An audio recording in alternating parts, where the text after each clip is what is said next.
I'd like to call the Board of Directors regular meeting to order at this time. And at this time, I would like to say that we have 3 proxies. We have 3 people gone from the meeting. And Jim Abrahamson has David Wetchels. I have David Brandenburgs, and Mary Sinkus has Bruce Portellers. So those 3 are absent, and they have unconditional proxies tonight. Are there additions to the agenda? Pledge.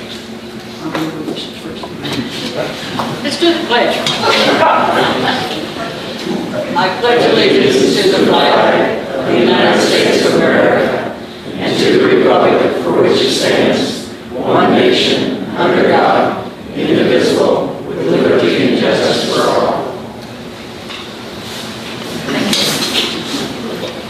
Takes the whole group. Are there any additions to the agenda tonight? Yes, we had a meeting of the audit committee, and we have recommended that we add to the agenda a review and possible approval of the 2018 audit. A draft copy has been handed out, and for those in attendance, a draft copy is available next to the front door. So we'd like to add that to the agenda. Let's add it to we'll just add it at the very end, right after item number 12 from number 12. So noted. Okay, we have minutes from March 28th, the regular meeting.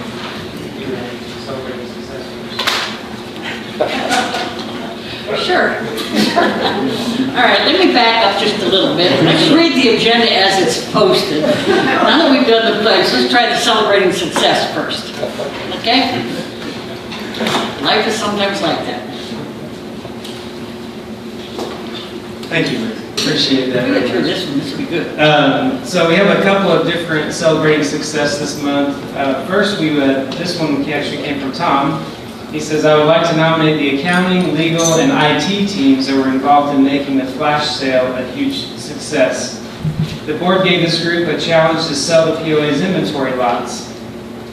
These individuals put together a plan, executed the plan, and sold 348 of these inventory lots within a matter of days.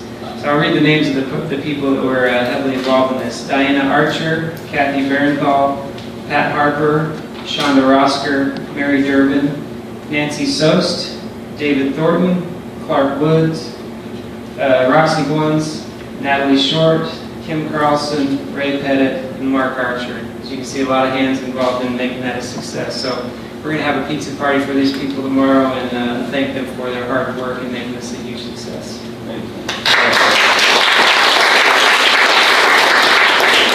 And I'd like to add Doug McCash, because he was in charge of the coordination of the event, and we wouldn't want to have him not attend the pizza party, probably wine. Very good. So this next one is a great story. Tommy, would you mind coming forward, please?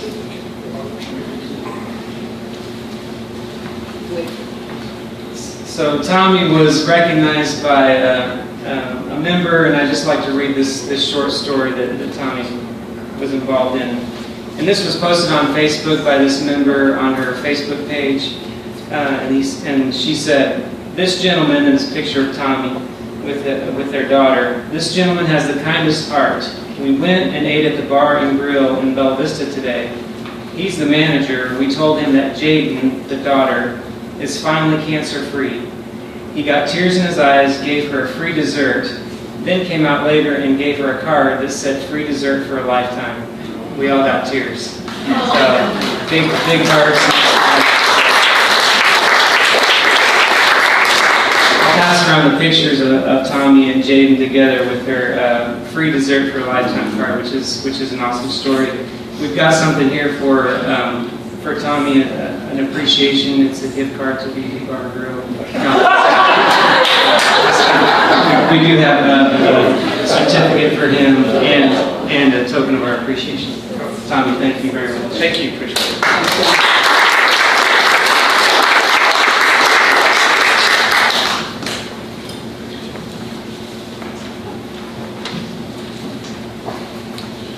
Now I think it's time to approve the minutes.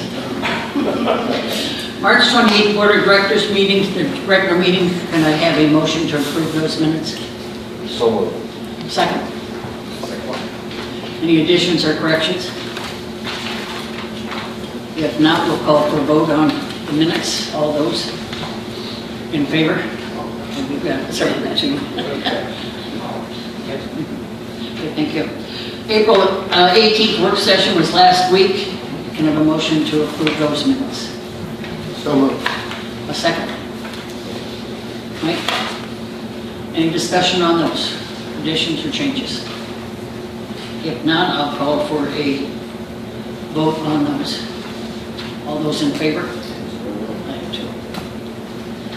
Okay, we had 2 executive sessions. The board authorized management to increase the presence of lake rangers to provide increased oversight to communities. And the board also agreed that no changes would be made at the current guest policy at this time. And the second one is the board authorized management to list the Arkmo property for sale and officially place the property on the market. If an acceptable offer were to be received, the board would need to vote on such an offer at a regular meeting to authorize the sale. Those are the meetings. One comment, when you started it, you said that there was 2 meetings. There was only 1 meeting, but there was 2 items actions covered. at the same meeting. Yes. 2 actions at the same meeting. Okay, joint advisories. Do we have somebody from Lakes? I didn't see anybody from Lakes. Okay, we'll pick that one up next month. Recreation? Gary asked me to cover, Gary, the chair for the Recreation Committee, asked me to cover it. They went over the proposal regarding the archery range, and we asked them just recently. Originally, we were thinking that a temporary site could be located at Arkmo, but in light of the board's decision on April 16th to place Arkmo on for sale, we've advised them. I have advised the committee to now look at the one off McNally Road, which is County 40. We have a large area of land down in that area that could be suitable for an archery range. So they're pivoting a little bit, and staff, Rick and John, are working on those proposals at this time. Golf? So, Jason? The highlights from our April 10th meeting: merchandise sales continue to be strong. They're up 12.8 this year versus last year. Golf revenue in total is also trending up, still 13.2 over last year. Guest revenue is flat, down $39. So is it on? Now is it on now? It's flat. There we go. Golf Fest, again, we had a weather situation during Golf Fest, but the few hours we were able to stay open before the weather got us, had another successful year. Next year, we're hoping for a better day without rain and maybe a little bit warmer. The first ever glow-in-the-dark golf tournament in Bella Vista was held last Friday night at the Highlands on the back 9. It was called Shot in the Dark. The proceeds went to a couple local schools that actually have their own course at Highlands, Gravette High and Bentonville West. Proceeds went to those schools. We raised quite a bit of money. Thank the Highlands staff, Alex, Vaughn, and Michael. They worked a very long hour. It was 12:30 before we got out of there Friday night, but everybody had a great time, and it was a great event. And I would suspect that we're going to get some more of those. We're working on some pictures to put on the golf Facebook page, so it was pretty cool. Susan Null was unanimously voted for a second term on the committee.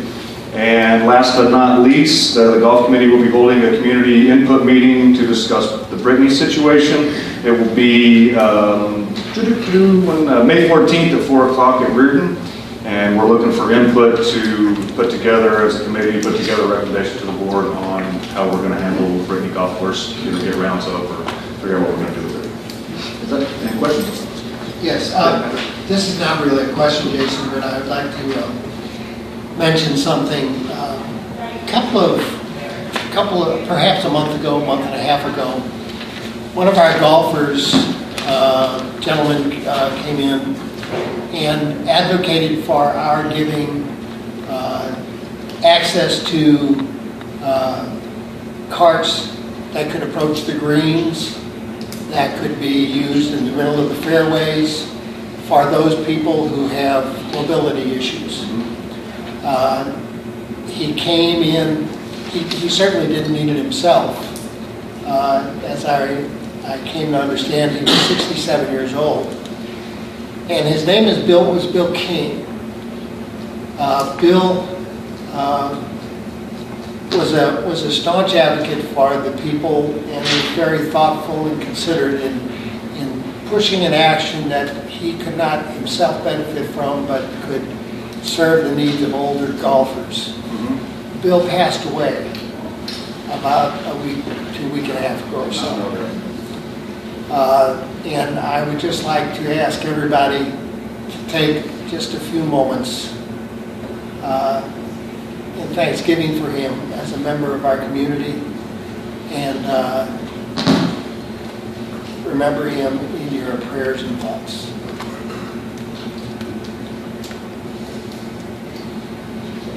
Thank you very much. Bill was an advocate for the handicap program and helping the older golfers, so he will definitely be missed. I was not aware of that. Thanks for letting me know that. Jason, on behalf of the entire board and all the membership, we want to thank the Golf Advisory who braved the weather on the Golf Fest and helped us out for volunteers, because most of the volunteers that had such a pleasant morning to work were from the golf committee. And we thank each and every one of them very much. And the ones in the afternoon that had a 10-minute shift. That had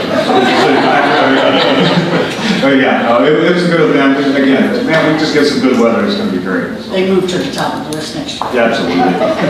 Okay. Yes. You probably can't read this page either, but in general, golf rounds through March are down again? Or? Down slightly, yes. We're saying rain is, I mean, it was a wet March, and we're working on changing the headers on that, so it's a lot more readable, because Patrick and I talked about the green doesn't come off real well, so I thought it was just a spreadsheet, but it's actually an IT thing. It's a report, so they're working on changing that. Thank you. Thank you. Jason. Dylan, community involvement. I trust Dylan's going to do it. Good evening, everybody. The Community Involvement Committee met on April 4th, and we just had one point of discussion, and that was about the fireflies and tailgating. That will be held on June 15th. We discussed the volunteer situation, the food situation, advertising, and the entertainment of the activity that night. And is there any other needs that we would have? And when it comes to the food, we will have hot dogs that the POA will be providing, and it will be while supplies left situation. And the marketing team got the advertising on Facebook, I think about a week after we decided that we would go with advertising on Facebook, and right now it has 1,200 people interested in the event. That's great. So that is awesome. that would be outstanding if everybody showed up out of those 1,200. And then it was a short meeting. It ended at 6:43, and I'm looking forward to the fireflies and tailgating on June 15th. And we had one guest that didn't also. Thank you, Dylan. Questions or comments? Okay, let's go with the financial report. Maureen? Okay, this is our financials, year-to-date, March 2019, again in thousands of dollars.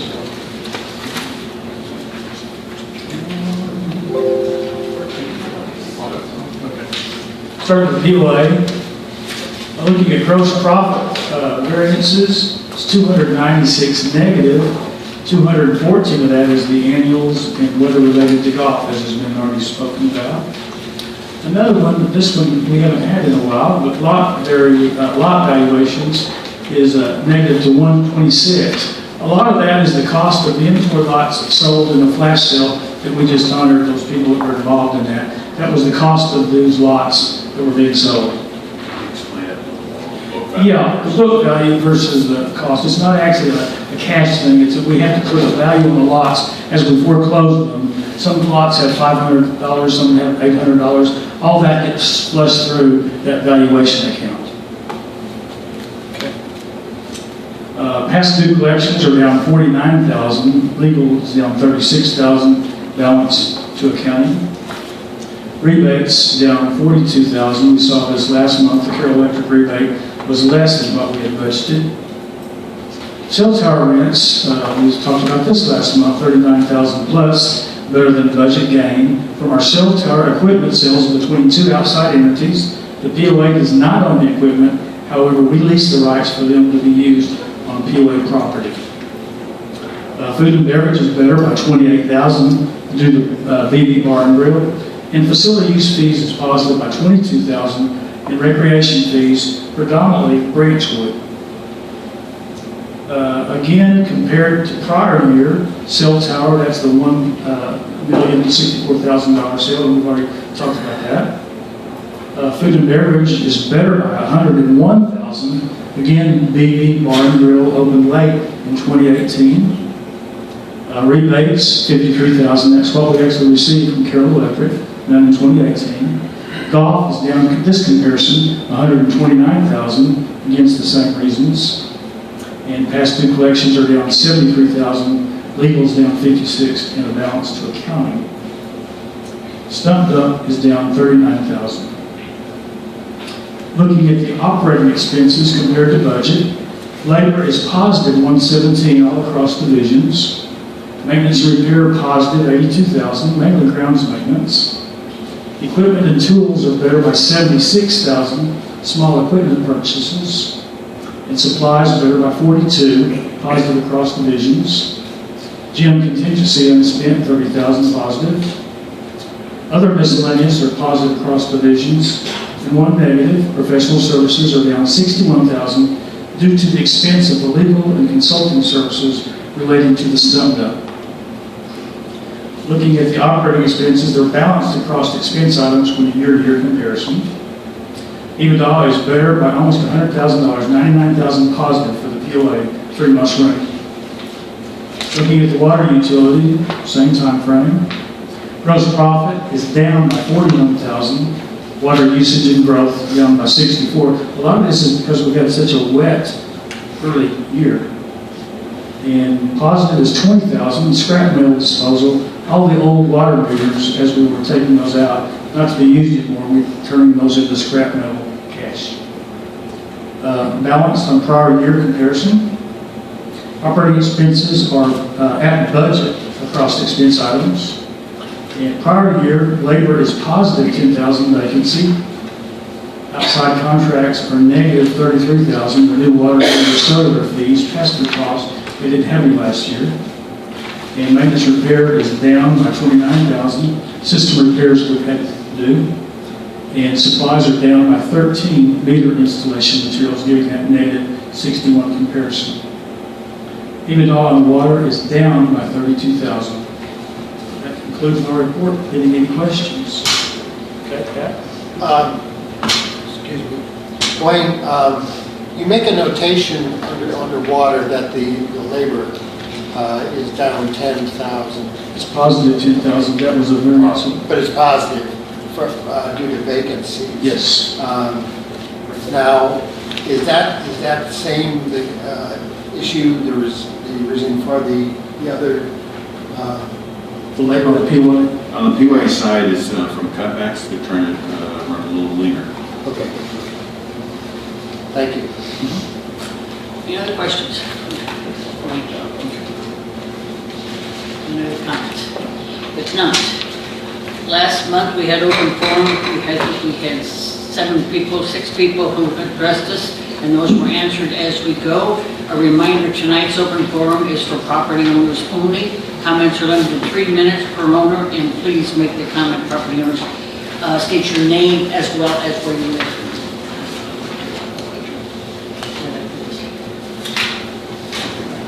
Oh, okay.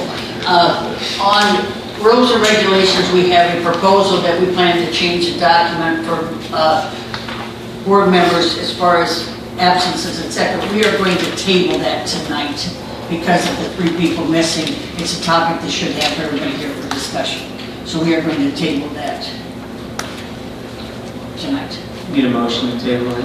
Need a motion to table. I so moved. Second? Any discussion? One of the items that, when you brought this to our attention, Ruth, about tabling this, Doug and I would advise that you're not required to do this, but I would advise that you transfer it to June, not to May. That way, a board is, regardless of the individual members of the board, a board is a board and they can act on it. But I think it would make better sense to have the new, quote-unquote, new board handle this situation and not have a situation where the existing board, because you have to vote twice to approve it in 2 different meetings, and you have the existing board vote once in May, and then the new board vote the second time in June. I think it would be cleaner to just move everything to June, let the new board handle it, and that's our recommendation. Okay. I would like to amend my motion to table the potential change to the bylaws and the policy until the June meeting.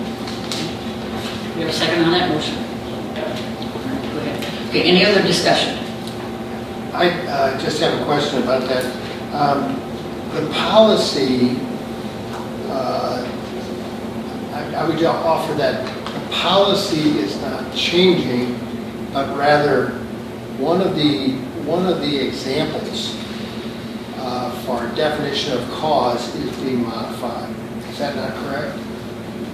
It's just a description. Yeah, you're adding that description to the policy. Right. So it is a change because you're adding a definition to an additional definition.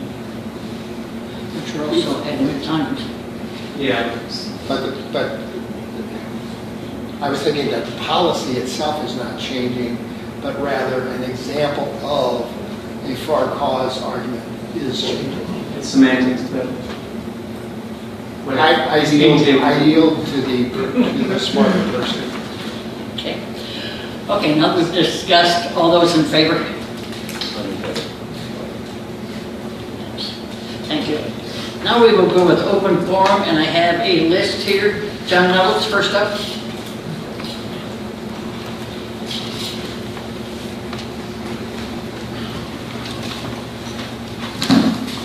Thank you. My name is John Nuttall. I live at 40 Pimlico.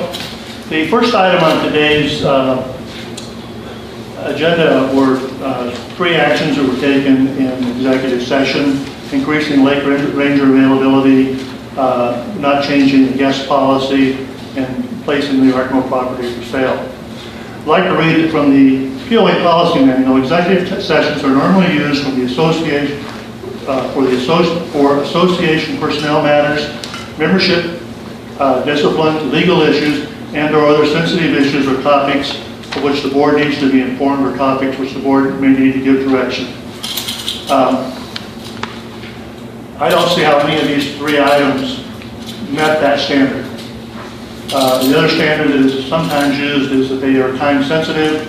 I don't think that any of those issues were so time sensitive they couldn't have waited 10 days for today's meeting. Then the second one I want to discuss real quickly, we're going to discuss, well, just we tabled the meeting change, but there are no meeting minutes from the Rules Committee posted for the last 3 months. So how does anybody know what the discussion is behind all these topics? Like, for example, the guest policy that didn't change. Nobody will have any idea. They will just be guessing. We're going to make it stronger. We're going to make it weaker. We need to get those minutes out in a timely manner.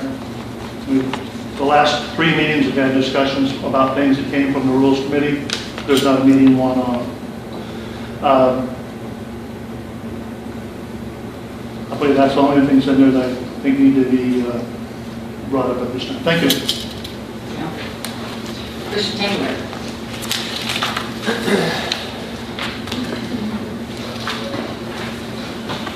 My name is Chris Taylor, and my wife Wendy and I live at 5 Sibsey Circle. We moved here back in March of 2017, and from Centerton, we don't regret that move at all. We feel overwhelmingly blessed that we're here.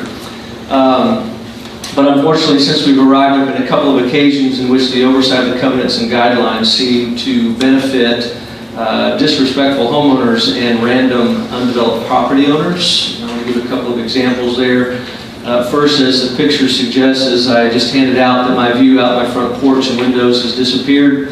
The deteriorating car that is used for storage and a capuchin monkey playpen and not transportation is parked on an eroding, uncontained area off the driveway. The driveway is used for storage of their garbage can, mechanical work on storage and storage of random vehicles. We've talked to our neighbors to no avail. We've also attempted to remedy the issue. Page 2 shows you the fence that I erected. It was done tastefully, it was done decoratively, but the architect, somebody turned us in. The architectural committee voted unanimously for us to take it down. And therefore, following the letter of the law versus the spirit of the law, and so you can see the difference of my views. But I did that within the allotted time. I followed the guidelines, and I'm now working on another remedy. Since that removal, my emails to Buddy at the architectural office have not been acknowledged. I've not received one reply, one progress report, or explanation regarding a lack of change on their property. You can see that everyone in our neighborhood enjoys our neighborhood or our cul-de-sac, except this one neighbor, and we have people that stay with us, usually looking to relocate. They ask us about the next door property and they say, is this typical? We answer, we don't know, but we do know that nothing's done about it. Secondly, involves voter registration. And my father-in-law died 6 years ago. He owned a 17-foot War Eagle boat. I have attempted to register that here. I was told that because it's not in my name, it remains in my mother-in-law's name for tax purposes. But I was told I'm not allowed to register it because it's not in my name. I asked to provide a death certificate as well as registration. They continue to refuse, and so I can't use the lake with the boat, but yet there are other property owners here that own undeveloped property and are able to fish on the lakes, and I as a property owner can't. And I don't understand why that there's not a way to, again, follow the spirit of the law versus the letter of the law.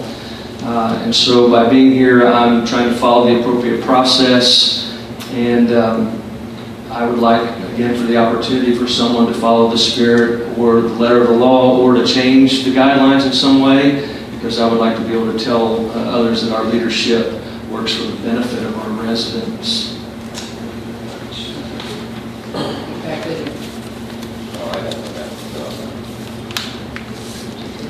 Before you leave, if you can provide me with your telephone number and/or email address. Sure. I can address it. If you plan on leaving early, maybe you can just write it down and bring it over. That would be wonderful. And I can address at least the boat registration. Unfortunately, the board of directors did not have any control over the ACC. Back in 2016, we proposed, we went to Cooper and asked if we could, if the POA could take over the operation of the ACC. We were turned down 3 times. We felt that we could provide fantastic customer service, but unfortunately we were turned down. And so, you know, this enforcement of these pictures is not under our purview. I apologize for that. I'll tune in with you, but I, as probably most people who have ever attempted to contact the ACC, have been met with similar open arms from Buddy, or lack thereof. Well, he was real quick to let me know that I needed to take my fence down. Yeah, I too have been what I would basically say a victim of his scrutiny in the way that he is on many issues on my property as well, and found the same frustrating tones. And sadly, through the shuffling of the cards that is Bella Vista, it's hard to point, on who's to be responsible all the time. Tom explained that it's actually Cooper Communities who runs the ACC, and I think that a lot of the heat that a lot of people feel towards anger towards a lot of things in Bella Vista sometimes are a direct result of their experiences with the ACC, and Buddy Vernetti in particular. And I hope that this goes on the formalized record that the POA can make a stronger case to Cooper Communities to have Buddy removed from this position because of his repeated treatment of the rest of the property members. And he was cordial to me in the fall.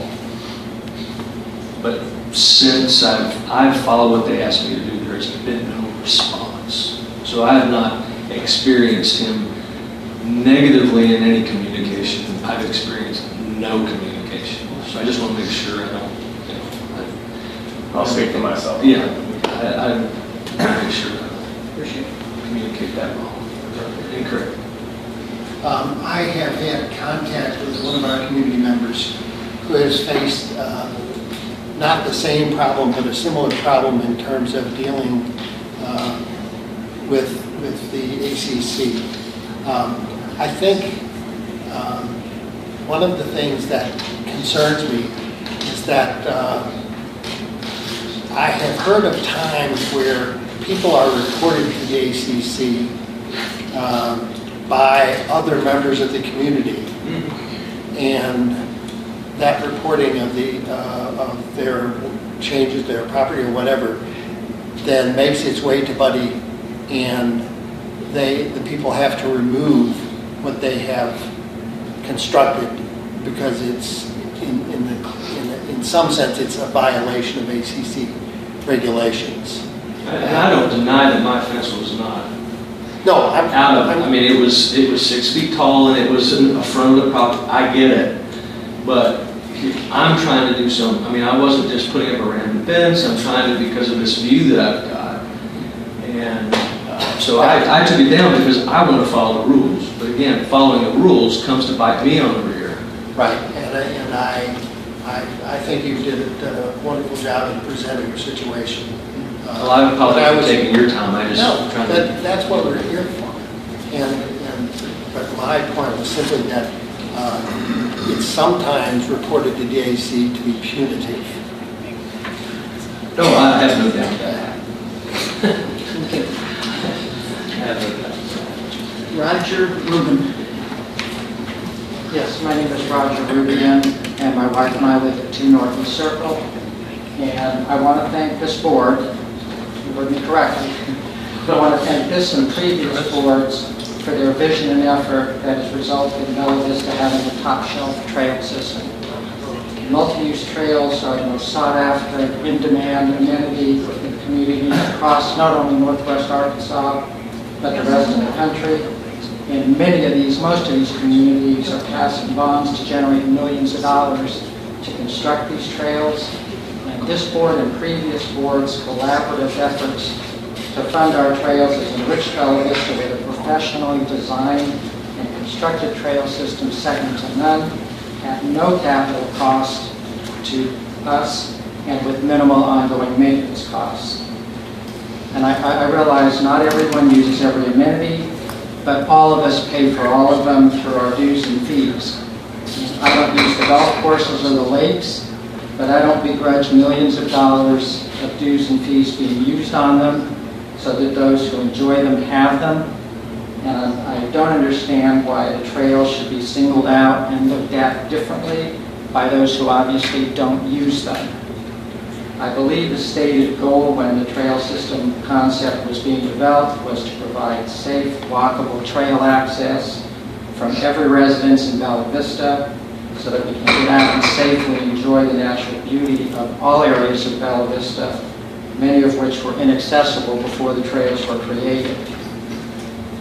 I sincerely hope that this board and future boards will remain resolute in their determination to accomplish this noble goal by completing the 11 Under and West Side trails, as well as the Metfield Park Flowing Springs connector. And I don't understand how anyone can argue that the trails have not been an impressive addition to Bella Vista's amenities. Thank you. Appreciate it. Sandy Foster.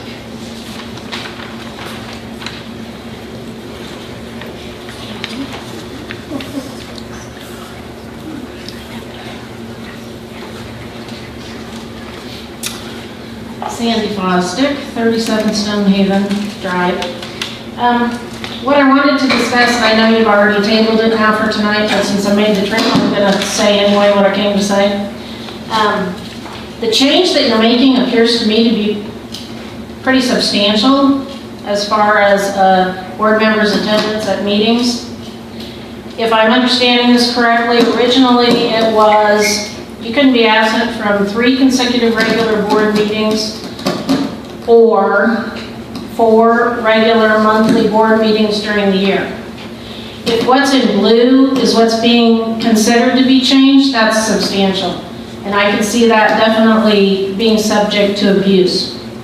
If you guys had somebody on the board that you didn't want,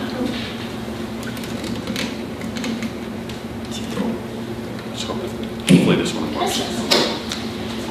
you can easily schedule a bunch of special sessions that working people, such as myself, may not be able to attend. So you've got 12 work sessions during the year, you've got 12 board meetings, most of you are on 1 or 2 committees, so you're at least looking at 4 meetings during the month. I'm salaried, I could get away for those meetings, but you start adding 3, 4 special meetings and, you know, there may be a time when I can't attend. And maybe I'm out of town. You know, are you offering video conferencing for all these meetings, especially the special ones? So I just want to say I'm opposed to these changes if what you're considering is what's in blue. Just a clarification, so first of all, it's been tabled, which you mentioned. The additional committee meetings, the additional meetings that they were referencing are the regular meeting, which is today, the work session, the GM meeting, and any executive meetings. It does not include committee meetings. So if a board member were to miss the golf committee, the lakes committee, Sure. those would not be counted against them. Second of all, board members can attend via conference call. They can call in. That does happen occasionally, and that does count as being present. So if they were out of town on a business trip, they could attend that way. But your opinions, I mean, Jim, Director Abramson agrees with a lot of your opinion. He voiced. Smart man. Yes, he is. So it is not unanimous amongst the board, but I do think it makes sense to table it all the way to June. And Ruth was the one that initiated. Really thought that with so many board members missing today, and with the soon transition to a new board, it just makes sense to push it till Smart that woman. time. Just out of curiosity, why are we even considering changing it? Is there a little bit of background you could give us? Sure, I'm going to reference something that occurred at my last community. That way I'm not pointing any fingers. So we have 3 meetings a month. And it is a high burden for anybody that serves on the board. And it takes a lot of time. We had one egregious situation, and this was at my last community, where the person, the board member, missed just about every GM meeting, missed just about every work session, and then just barely made it to enough of the regular meetings to stay in good graces according to the policy. Yet was clearly missing a large number of meetings, and then when they were making the meeting, the few ones that they did make, they really didn't have a good understanding of all the issues. And they were voting blindly in some cases. And in my opinion, they had failed in their fiduciary responsibility to the community. Additionally, you'll see that the way it's written now is, the current wording is, you have to wait 12 months for someone to be in violation before you could remove them from the board. This lowers that down to 6 months. If you missed this many, you had this many absences at work, I don't think they would give you 6 months with a lag time. So, you know, that's one opinion. Jim holds a different opinion, but I think that we'll take your thoughts and we'll have the new board consider whether they want to change anything at all. Okay. But that's where it came from, is you know, are they truly fulfilling their fiduciary responsibility when they're missing such a large number of meetings when they were voted into office by the community, did the community know that they were missed such a high number of many meetings? And I think if they had known that, maybe they wouldn't have voted for this individual. Sure. And once again, we're talking about last community I worked at, not this one. Real quickly too, if you could address why all of a sudden we are deciding to sell the Arkema property again. Just out of curiosity, I thought we were saving that in case someday we need to build another golf course after we close Birchdale and Kingswood when they flood. We talked about this openly, that with the Trafalgar Road fire, it would be prudent for the POA to generate some cash. When Dwayne went over the financial reports earlier, you'll notice that our expenses were high on legal. I anticipate that those expenses will continue to be high for the remainder of the year, if not for a few more years. And so it's probably prudent that we sell that property. Okay, thank you. Next up is Nancy Stock. Hi, I'm Nancy Stock. I live at 23 Hinkley Circle. And I also agree with tabling it. I was very disappointed when I saw it on the internet. I was so disappointed that the board would make any effort to remove a board member. You need to really focus on getting more people to volunteer for the board. You need to be a lot more diverse. I think there should be someone from the Highlands, someone from the West Side, someone from the East Side, someone from the Townhouse. And in order to do that, you might have to have evening meetings so that people that work can join the board. That has always been a stumbling block to being on board, is the meetings.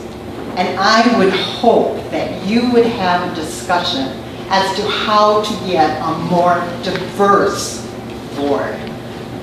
And that would really help with your PR. And I really want you to do that. Thank you. I'll tune in with you here as somewhat of an example of what you're talking about. And I'll say that it's been a great time so far on the board, and getting to learn so much about Vista and so much about the inner workings of this business model, and subsequently the people that I've met through it. And although we do need to diversify the board, I agree.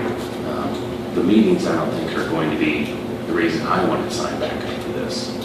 The reasons I want to sign back up for it is because of the incredible backlash from the community from anybody who wants to volunteer.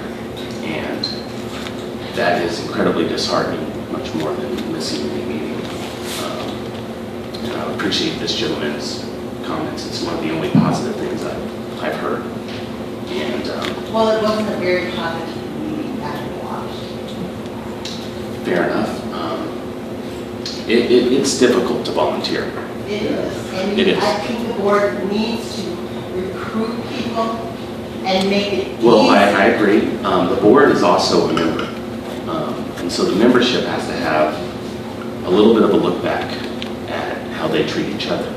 And with the new age of keyboard heroes, you're able to turn around and take and vilify and turn people into America's Funniest Home Videos for a seemingly volunteer's job. It's very hard to sign up for those things. Yeah. So I agree, and so hopefully some of the people in the crowd today can take that to heart. When you say diverse, are you talking just geographic diversity, or? I'm talking age-wise, working, retired people.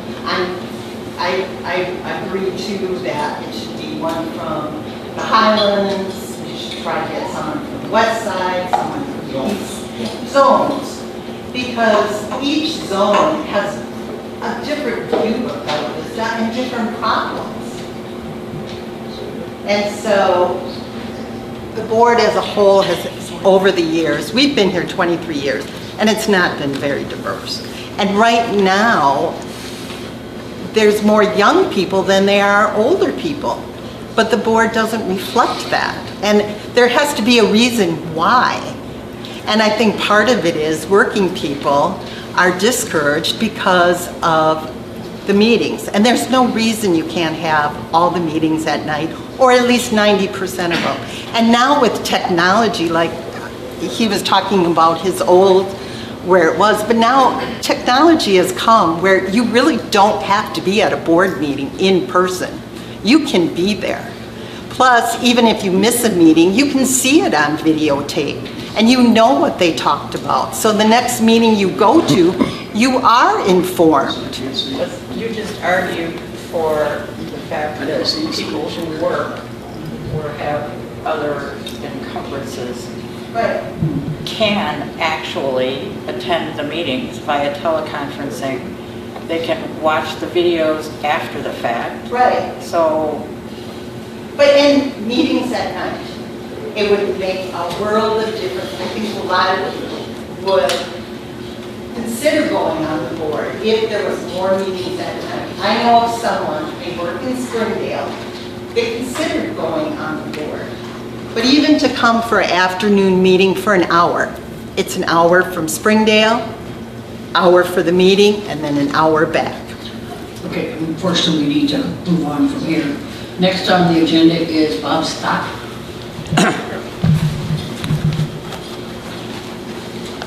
How do you do? My name is Bob Stock. My wife and I have lived here 23 years. I really feel your pain because, hands down, the world's worst job is a volunteer job.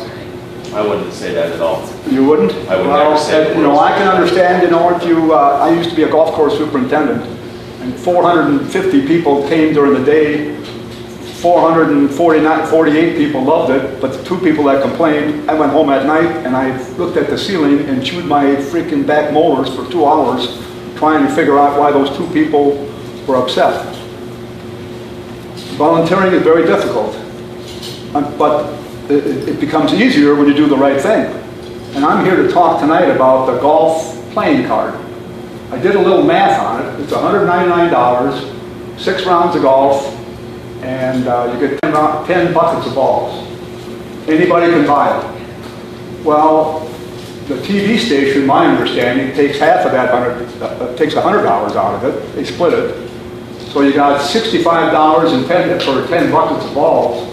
That leaves you with $34 for 6 rounds of golf for the golf cart. And if you divided 6 into 34, you come out to $5.80. That the people are buying, that uninvited guests are buying and using our facilities. But now a person like me that golfs, but I don't golf in the village because it's too expensive, I have to pay $288 because I'm a member.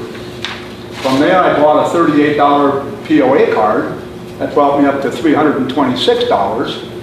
Add another $100 if I would buy that card that the POA is going to receive. Now I'm up to $426, but I get 10 buckets of balls minus $55. I'm up to about $370 divided by 6.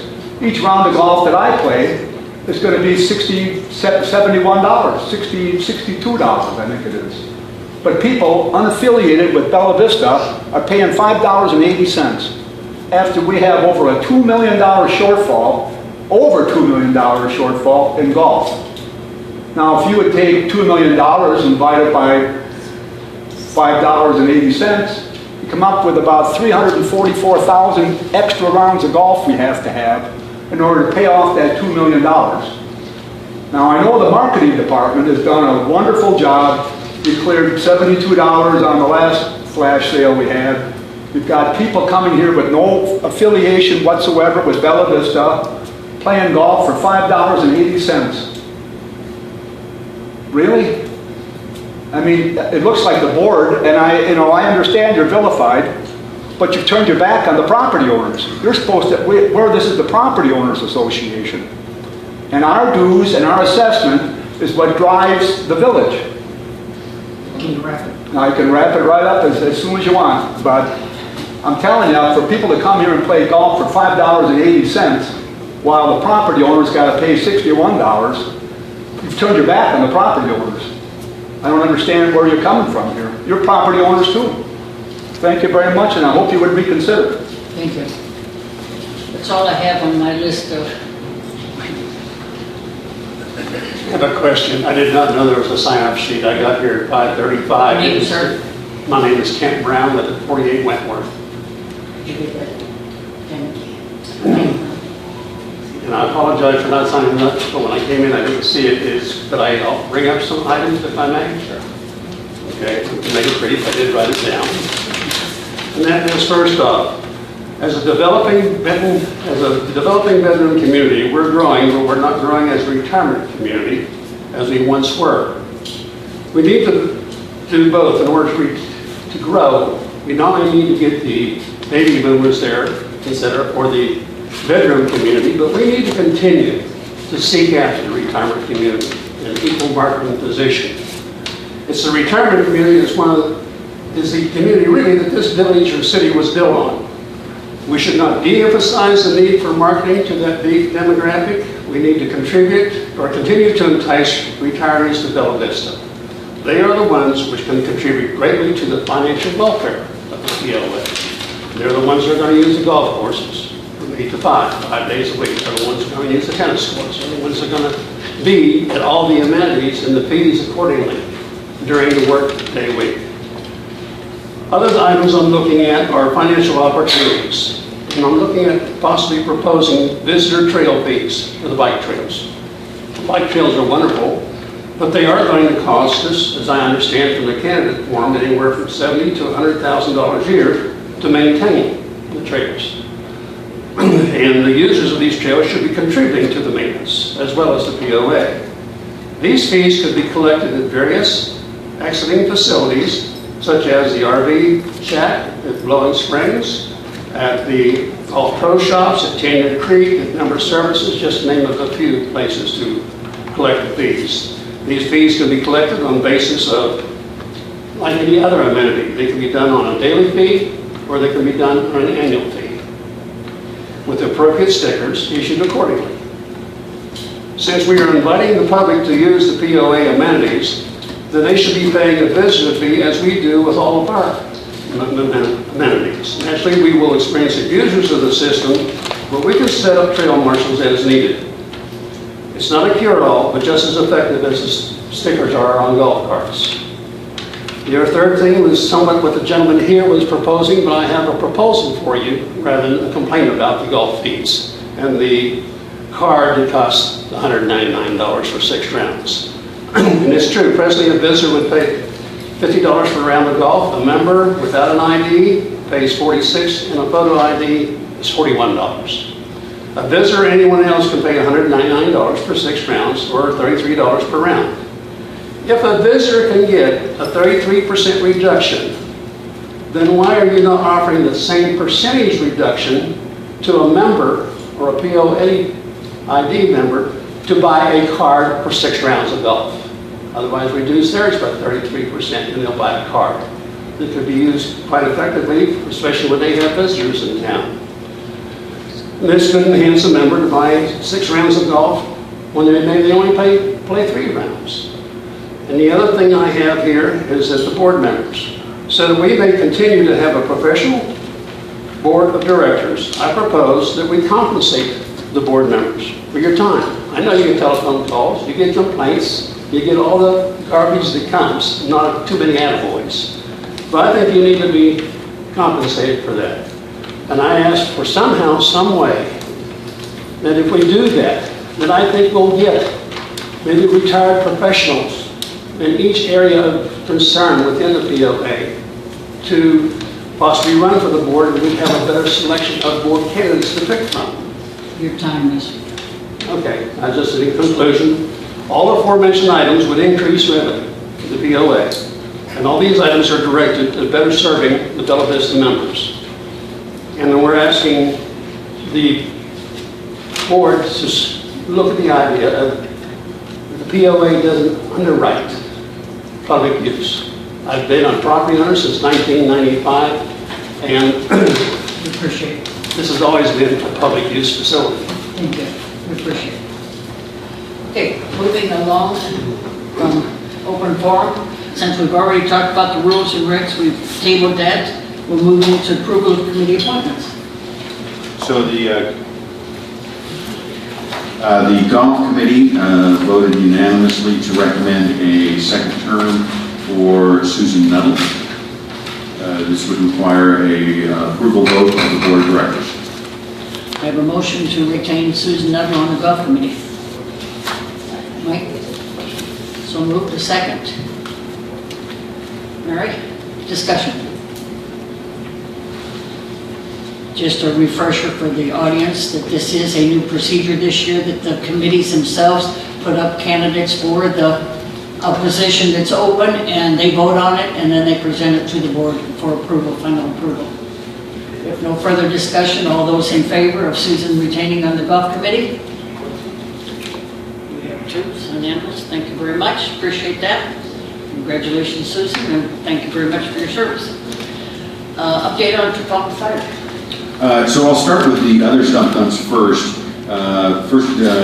First of all, we've been in contact with the ADQ about the official closure of the 3 stump dumps that are located in Bella Vista. 2 of these stump dumps are 20 plus years old, or were closed 20 plus years ago, and one of them was closed 10 plus years ago.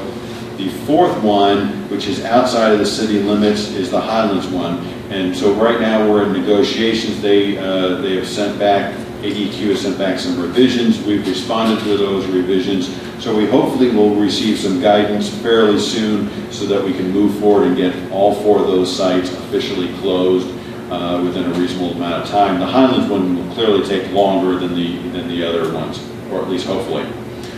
With regards to the Trafalgar Road fire, last week we had representatives from ADEQ hold a public meeting. It was well attended. I encourage people, it was recorded, I encourage people to view the recording of this. You know, I think they covered a lot of information. They addressed some questions and so forth. So I really don't think I need to say anything additional because ADQ was here themselves, and I think they did a good job presenting the information. So really nothing more since that last meeting. Anything else? If not, what's that? And we're on to the audit. We're on the audit. Okay. We're ready for the audit. Okay, so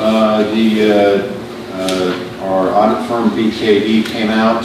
The meeting was actually today, and the audit committee met with BKD and went through the audit. What you have in front of you right now is the draft version. Now this has already gone through a couple iterations, so we feel fairly confident that what you're looking at is it. We don't anticipate any additional changes. I'm very pleased to announce that we received a clean audit once again. So there was no significant hiccups that they detected. There were a number of changes to the generally accepted accounting principles. Some new provisions came out that are, this is the first year that they now apply to us, so we had to have a few changes in our statements. It's fairly well documented in here where those changes are, but they've added a couple additional notes, a couple different reports and so forth, so that we remain in compliance with the most current generally accepted accounting principles. So I encourage you to go through this when you can, but if possible, we would like to have the board take a vote to approve this tonight. It was accepted by the audit committee at 5 o'clock this evening. Yes. So at this time, we'd like to, the rest of the board. Yeah, I move that we accept the draft version and await the final version, I guess, at the annual meeting. Yes, at the annual meeting, we will present the audited financials from 2018, and typically a representative of BKD will be in attendance at the annual meeting in case there's any questions. Do I have a second? I second. Mike? Any further discussion? If not, I'll call for a vote at this time. All those accepting the audit as the draft version?